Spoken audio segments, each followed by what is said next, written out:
ట్రీట్మెంట్స్‌కి వెళ్ళిన వాళ్ళకి ఎందుకు కవల పిల్లలు పుడతారు? Okay. So, it's not mandatory అంటే అందరికీ కంపల్సరీ కవల పిల్లలు పుడతారని కాదు. అది నన్ను ఒకళ్ళు అడిగారు. అడుగుతారు. అవును. ఎందుకంటే నేను ఇప్పుడు ట్రీట్మెంట్‌కి వెళ్ళాలనుకుంటున్నాను. మీరు డాక్టర్స్‌తో మాట్లాడతారు కదా! మళ్ళీ మాకు కవల పిల్లలు పుడతారా అని అడిగారు. అందుకే నేను అడిగాను. కంపల్సరీ అని కాదు. ఆ! కాకపోతే ఏంటంటే మనం కూడా మినిమల్ స్టిమ్యులేషన్ చేస్తాం. సింపుల్ ఓవులేషన్ ఇంజెక్షన్ అనుకోండి. అందులో టాబ్లెట్స్ ఇస్తాం. టాబ్లెట్స్‌తో ఏంది మహా అంటే ఒకటో, రెండో ఎగ్స్ వస్తాయి.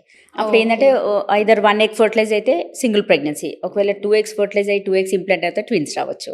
అండ్ ఐయుఐలో కూడా అంతే. అట్లీస్ట్ ఐవీఎఫ్లో మన కంట్రోల్ ఉంటుంది. వాళ్ళకి సింగిల్ కావాలా, ట్విన్స్ కావాలా అనేది. ఐవీఎఫ్లో ఏంటంటే మనం పిండం అంటే ఎంబ్రియోని బయటే ఏర్పరుస్తాం.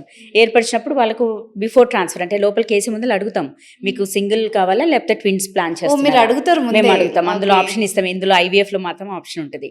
వెరాస్ నార్మల్ ట్రయల్కి కానీ ఐయుఐలో మన చేతిలో ఉండదు. ఐయుఐలో కూడా అట్లీస్ట్ ఒక 2 or 3 ఎగ్స్ వచ్చి ఉంటాయి. మనం ఎగ్స్ రిలీజ్ అవ్వడానికి ఇంజెక్షన్ ఇస్తాం. ఎగ్స్ రిలీజ్ అయిపోతాయి. వీర్యకణాలు లోపలికి వదిలేస్తాం. వదిలేసాక ఆ వీర్యకణాలు సింగిల్ ఎగ్తో ఫర్టిలైజ్ అయ్యి ఇంప్లాంట్ అవుతే సింగిల్ ప్రెగ్నెన్సీ వస్తుంది. లేదు రిలీజ్ అయిన 2 ఎగ్స్తోని 2 స్పర్మ్ సెల్స్ వెళ్ళి కలిసినాయంటే ట్విన్స్ వచ్చే ఛాన్సెస్ ఉంటుంది.